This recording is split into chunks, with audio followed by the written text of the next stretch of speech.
older buildings that's being neglected. In most of these arguments, there's a sort of a political card. It was built by a previous regime. It's not new, it's not modern, it's not flashy. That is the simple, plain, common truth.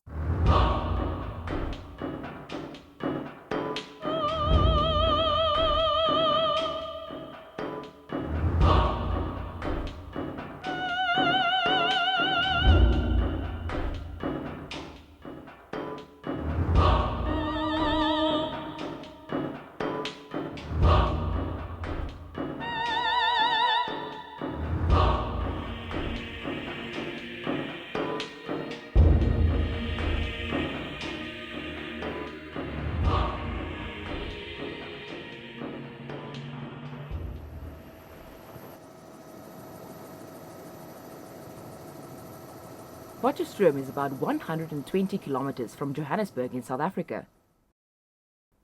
The city is well known for its educational institutions. One of the oldest is the Potchefstroom Agricultural College. This college is also renowned for its historical buildings, especially the hostels, the Alex Home Hall, the Selborne Hall, and the old administrative building. In 1895, the Transvaal and big areas of southern Africa suffered from the rinderpest that killed a lot of cattle, and a lot of people lost a lot of their animals at that time. In 1897, the Transvaal Agricultural Union identified the need for an institution dedicated to train farmers and develop new agricultural practices. The Anglo-Boer War of 1899 to 1902 delayed the building and development of this institution, but it promptly continued after the war. The Agricultural College and the Experimental Farm was founded in 1903. The first permanent building was the old administration building with its distinctive clock tower, which is still standing right next to the Selborne Hall. And the Selborne Hall was erected in 1909. At the time, the cost of building for the first phase that was opened on the 23rd of February 1910 was £2,380, which it cost to build the single story. But they soon realized that that was insufficient for their purposes, and they decided to enlarge it. And for that second phase, Lord Selborne, who was then the High Commissioner for South Africa, gave £3,000 for the second phase. As the need for services increased, permanent structures such as administrative buildings, offices, and lecturing halls were built. In a few years, various workshops, a hostel, and a farm manager's house were added. Most of the structures conformed to the popular architecture of Potchefstroom and surroundings.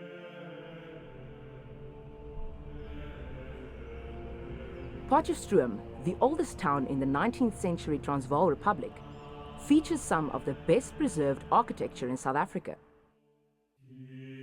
Much of the credit for the preservation of the city's historic buildings must go to interest groups and conservation-minded officials.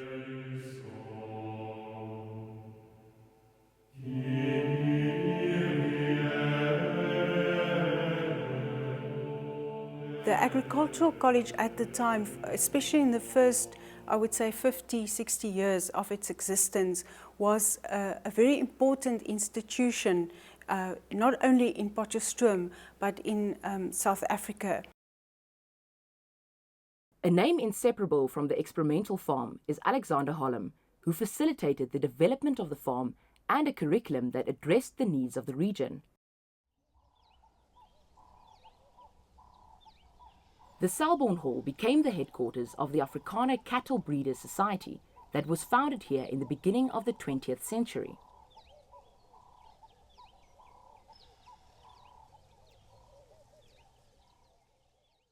In a few years, the experimental farm quickly established itself as a hub for teaching and training budding farmers in various agricultural fields. Within 30 years after its foundation in 1903, the institution became a fully fledged tertiary college, and its solid reputation spread rapidly all over South Africa.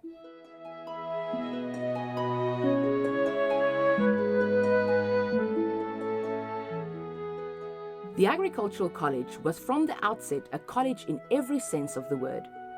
Besides a solid academic and scientific foundation, students participated in a variety of cultural, sporting, and academic activities. In due course, students of the Agricultural College became popularly known as pampoenboere, or pumpkin farmers. Het pampoenboere klink so half dom. Jy het toe bekend gestaan as pampoenboere en daar was natuurlik 'n deurlopende, jy weet, geveg in aanhalingstekens tussen die pampoenboere en die POK studente, jy weet, opleiding college, voordat hulle ingelyf was by die universiteit, jy weet. The architecture of the permanent buildings of the Agricultural College was a source of great pride for staff and students alike. Ek en my onmiddellike twee voorgangers, jy weet, het standaard gestel van hoe ons gebou se voorkoms moet wees, jy weet, en ons was trots op, ook die terrein. But in the 1990s, decay set in, and some of the historical landmarks of the college regressed into dilapidated old buildings.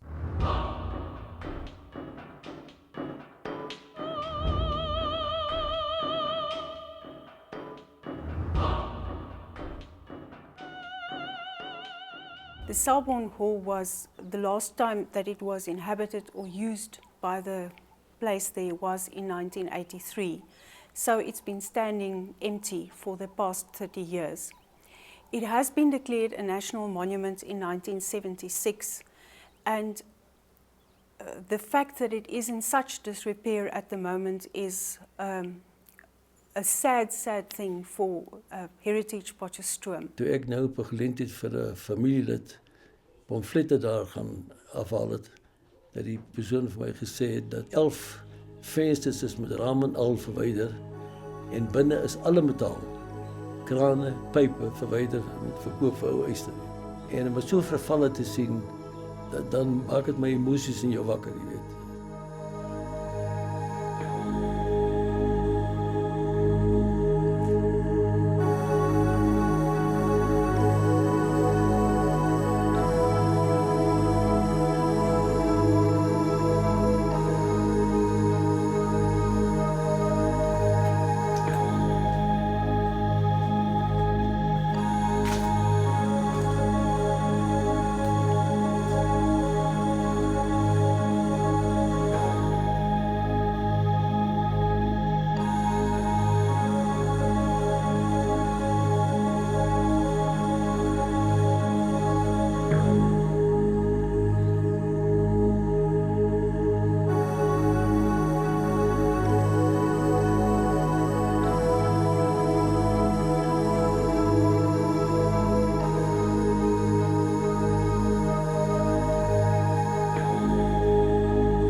Another architectural tragedy at the Agricultural College is the old administrative building, a declared national monument that has been left to fade into a filthy mess. Dis die oudste administratiewe gebouwtjie, jy weet. Hy is lank voor die navorsingsgebou en daardie gebou en hy is ook 'n gedenkwaardigheid.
The importance of these buildings are that they are architecturally unique. Although the Selborne Hall is the more aesthetically beautiful one of the two, I think that the old admin building, which they moved into in around about 1907, is perhaps the more interesting one of the two.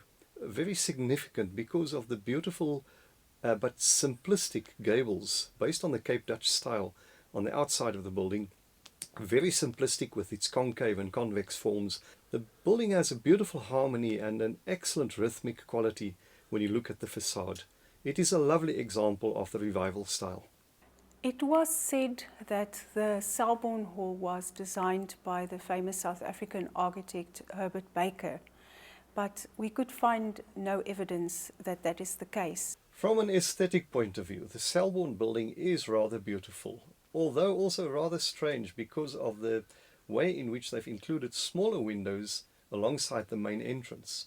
When we look at the tripartite gabling above the main entrance, then it is also reminiscent very much of the Cape Dutch style, but in this case obviously a revival style. But there's also the arts and crafts Edwardian influence that you see, very typical, I would almost say Herbert Baker-ish. There is no doubt that when we look at the surface mouldings, for example, and the niches and the cornices of this building, it does reflect an aspect of especially the Edwardian style, no doubt. So it's an architectural fusion that makes it very interesting and quintessentially South African. The National Heritage Act that stipulated that older buildings that are older than 60 years must be looked after and they must be kept or there must be functional use for it. Furthermore, because of the fact that they belong to the Public Works Department, the Public Works Department are responsible for the maintaining and the restoration of these buildings by law. In the current state, the Public Works Department, a government department, is breaking the law.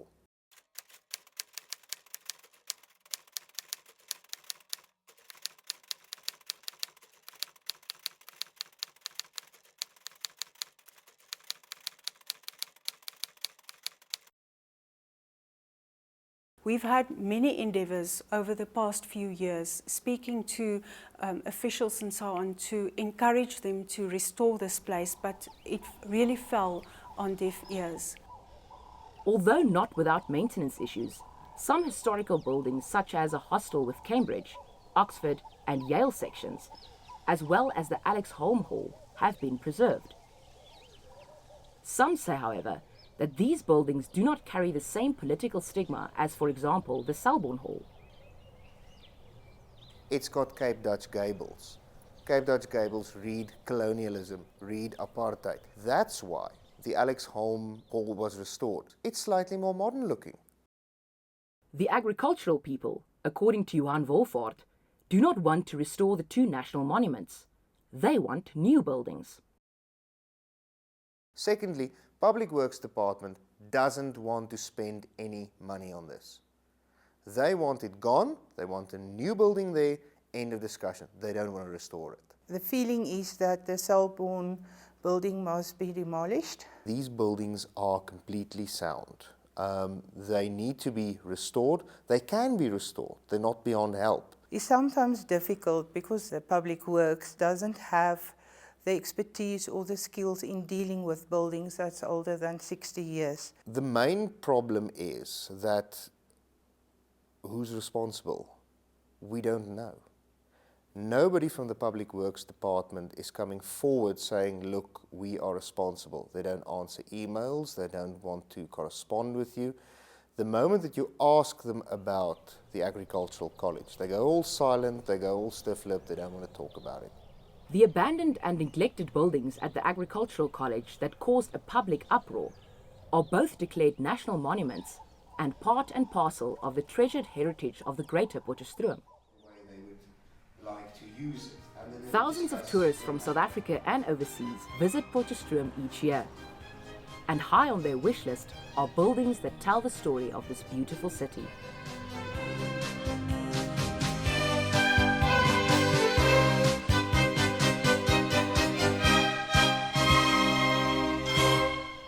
If we get visitors to Potchefstroom and they see how the buildings look at the moment, they would say, oh, well, this is going to rack and ruin, we don't want to come here. If you revitalize and restore it, you can use it for a new identity. Places or towns or cities or whatever with old buildings create a happy feeling in people. I must say that to me it is a great pity that these buildings have been left and have become as dilapidated as they are, because this represents my heritage. It is a national treasure. It's a heritage resource for the whole of South Africa. If you don't restore the old buildings and if you don't keep them up and keep them functional anymore, it creates a negative atmosphere. To demolish these buildings is to deprive South Africa of two architectural gems. And my forefathers have been in this country more than 300 years. They come from the Cape Dutch environment, and to me it would be a great pity if these buildings were not renovated to their former status. If you just allow the stuff to go to ruin, people will think there's nothing been there, and that's not how it should be.